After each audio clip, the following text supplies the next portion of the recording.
Hello guys, welcome back to my channel. Today I'm in Siaya, Alego, Apate area. This is my home area. I'm heading down to Lake Kanyaboli, and as I walk towards the lake, I'm gonna share with you a story of our legend called Lwanda Magere. So let's dig deep to the story of Lwanda Magere. Let's start from where he came from. Lwanda Magere belonged to the Sindo clan in Kano, on the shores of Lake Victoria. The Sindo clan occupies the present-day sugar belt at the foot of the Nandi escarpment. He possessed unearthly powers, and his flesh was made of stone. He defeated arrows, spears, and clubs, making him invisible during the war. Among the Luo community, no warrior has had a profound effect that is perhaps felt to date than Lwanda Magere, son of the Sinto clan. His name means the fierce rock, or the rock that builds, and this shows just how mighty this warrior once stood. Tales are told of his unearthly powers and his cane of stone. It is said that spears, arrows, and clubs simply bounced off his body, making him indestructible.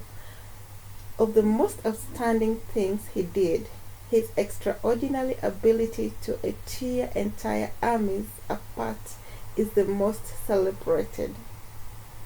Of all the communities that stood witness to his supernatural powers, the Nandi bore it the most. The Nandi were the Luo's traditional enemies at the time and were very good at fighting, especially at night.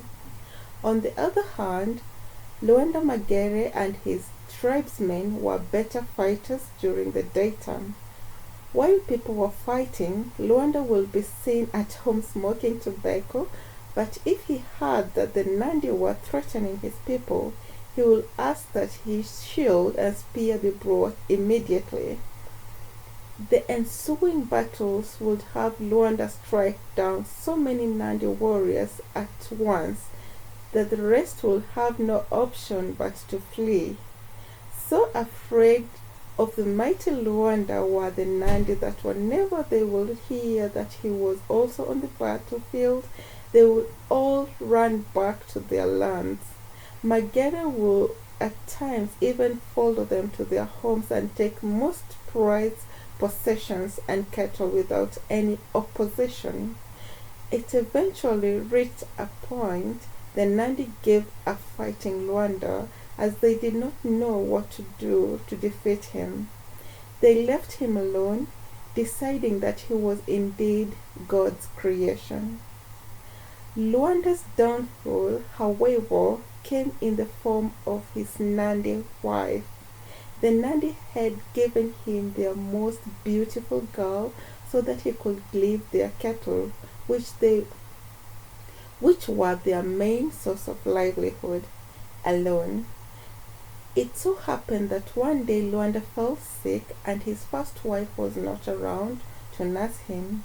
He chose to call his Nandi wife to bring him medicine. He instructed the Nandi wife to cut his shadow with a knife to administer his medicine. Imagine her shock when she saw the shadow bleeding. That same night, the sly Nandi wife sneaked back to her people and told them of Lwanda's secret, and they attacked, using the element of surprise at night. Caught and prepared, Lwanda and the Luos fought bravely and outmatched the Nandi. The cowardly attackers retreated in defeat. One Nandi warrior remembered that Lwanda's shadow bled. He stood atop, raised ground, and struck a spear into Lwanda's shadow. The mighty Lwanda fell down and died, and his body turned into stone. And that's why these big stones where I'm coming from in Nyanza, we have so many big stones, like you can see over there. The big stones, all the stones are called Lwanda, and the name came from the mighty warrior Lwanda Magere.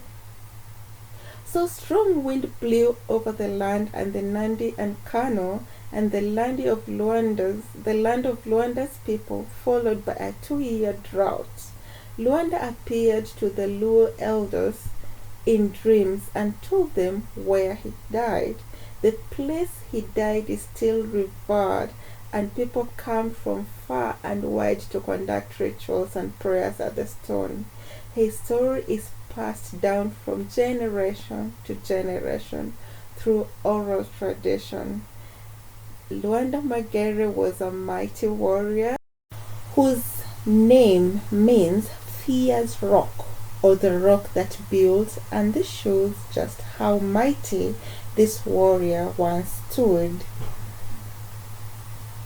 Tales are told of his unearthly powers and his skin of stone. It is said that he was indestructible, and spears, arrows, and clubs simply bounced off his body. His extraordinary ability to tear entire armies apart is celebrated up to this day. The Nandi were the Luo's traditional enemies and were extremely good at fighting daily at night. On the other hand, Lwanda Magere and his tribesmen were better fighters during the daytime. And that is the end of the mighty warrior Lwanda Magere, a hero among the Luo community. His name Lwanda translates to the rock, the big rocks that you've seen around. Those are the Lwanda names called after the Lwanda Magere. So thank you guys for listening to my story, and that is me walking down, going to the lake. The lake is called Lake Kanyaboli. I'm gonna show you guys in my next video of the Lake Kanyaboli, and I'm going to tell you a little history of the Lake Kanyaboli. I'm walking down to the lake from my home. It's about like an hour's walk. It was a long stretch, but it was a good walk, connecting with nature. As you can see me walking down there, it's also exercise walking. It was very far, and whoa, I tried walking down there. And thank you guys for staying tuned to my channel and supporting me. Kindly subscribe to my channel for those who haven't subscribed, and the returning subscribers. I'm always thankful for your support. Thank you guys, and bye bye for now.